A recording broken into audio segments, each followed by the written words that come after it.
नमस्कार दोस्तों, आज हम पढ़ेंगे त्रिविमीय ज्यामिति का परिचय भाग 4। तो चलिए शुरू करते हैं। इस वीडियो में हम सेक्शन फॉर्मूला या विभाजन सूत्र पर कुछ उदाहरण देखेंगे।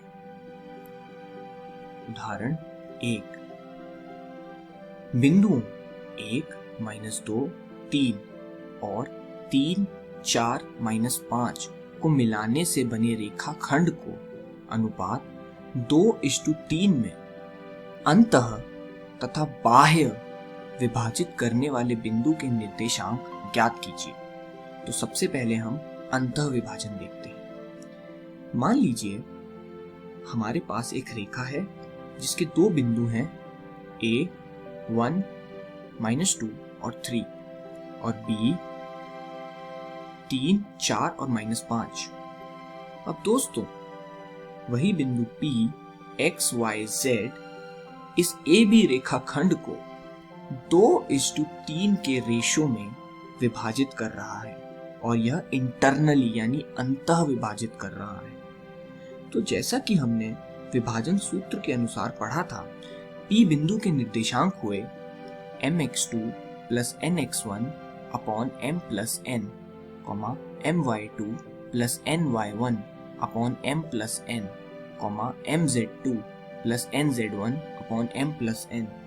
तो चलिए इस सूत्र में अब वैल्यूज पुट करते हैं। तो x की वैल्यू आएगी 9/5, y की वैल्यू आएगी 2/5 तथा z की वैल्यू आएगी -1/5। अतः Pxyz यानी P के निर्देशांक हमने निकाल लिए हैं, जो कि हम इस प्रकार लिखेंगे 9/5, 2/5, -1/5। तो चलिए अब बाह्य विभाजन देखते हैं। हमारे पास वही रेखा है। अब दोस्तों इस रेखा का पहला बिंदु हमने लिया A1, -2 और 3 तथा दूसरा बिंदु B जो कि होगा 3, 4 और -5। अब दोस्तों आप बहुत ही ध्यान से एक्सटर्नल डिवीजन के कंसेप्ट को समझिए। इस चित्र में बाहर से विभाजित करने वाला बिंदु P XYZ यहां लाए करेगा, यानी बाहर विभाजन का मतलब यह है कि वह AB के बीच में ना होकर AB के बाहर होगा। अतः यह रेशो AP/BP 2/3 के बराबर होगा।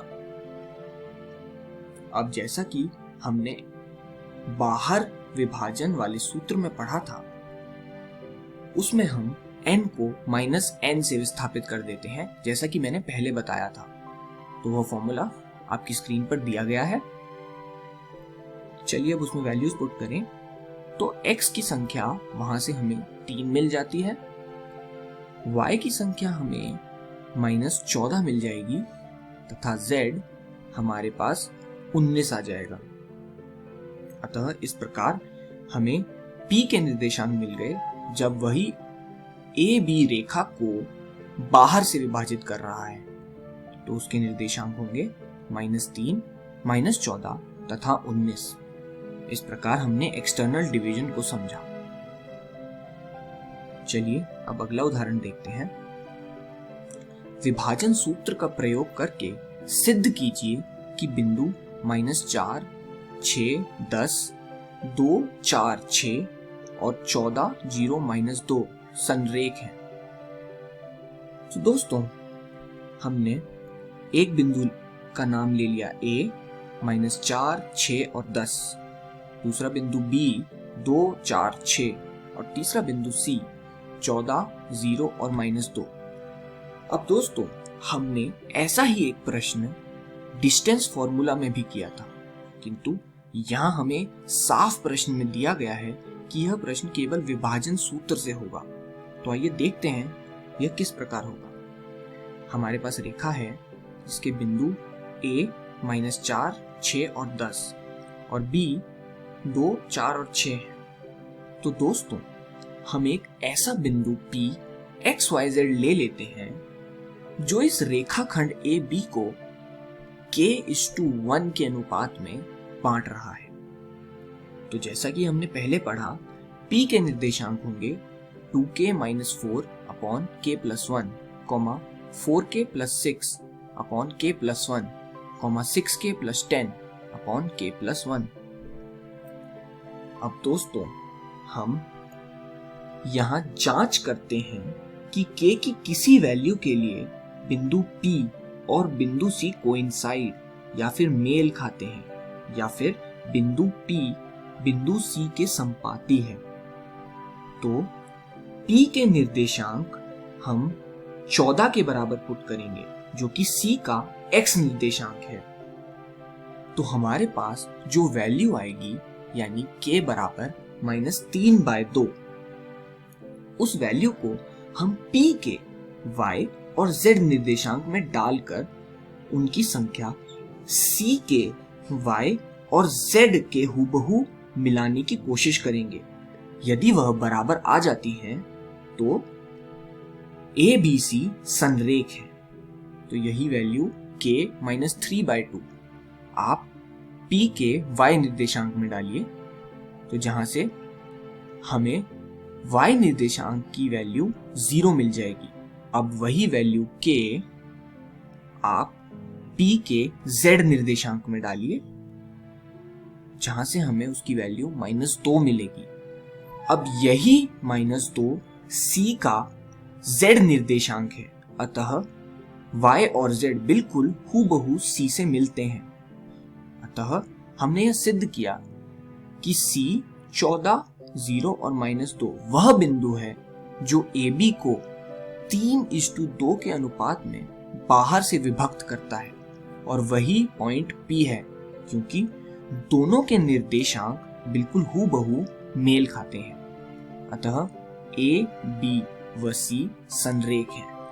तो यदि सेक्शन फॉर्मूला से आपको 3 बिंदु संरेख दिखाने हैं तो आप इसी प्रकार करेंगे। चलिए अगला उदाहरण देख लें। बिंदुओं 4, 8, 10 और 6, 10 - 8 को मिलाने वाले रेखाखंड YZ तल द्वारा जिस अनुपात में विभाजित करते हैं उसे ज्ञात कीजिए। तो सबसे पहले आप यहाँ प्रश्न समझिए कि दो बिंदु हैं और उसे YZ एक्सिस डिवाइड कर रही है, और जिस रेशो में डिवाइड कर रही है हमें वह निकालना है। तो हम यहाँ मानते हैं कि YZ तल P बिंदु के द्वारा रेखाखंड AB को k:1 के अनुपात में विभाजित करता है। तो विभाजन सूत्र जो कि हमने पढ़ा है उसके अनुसार निर्देशांक हुए P XYZ बराबर 4 + 6k upon k + 1, 8 + 10k upon k + 1, 10 - 8k upon k + 1। अब क्योंकि P YZ तल पर स्थित है, तो यह हमने सबसे पहली वीडियो में पढ़ा था कि यदि कोई भी बिंदु YZ तल पर स्थित होता है तो सदैव उसका x निर्देशांक 0 होता है। तो यहाँ हम P का x निर्देशांक यदि 0 पुट करेंगे तो वहां से रेशो यानी k की वैल्यू हमें -2/3 मिल जाएगी। अतः YZ तल AB को 2:3 के अनुपात में बाहर से विभाजित करता है। इस वीडियो में हमने सीखा विभाजन सूत्र के उदाहरण। अगली वीडियो में हम इस पूरे चैप्टर पर प्रैक्टिस क्वेश्चंस करेंगे। धन्यवाद दोस्तों।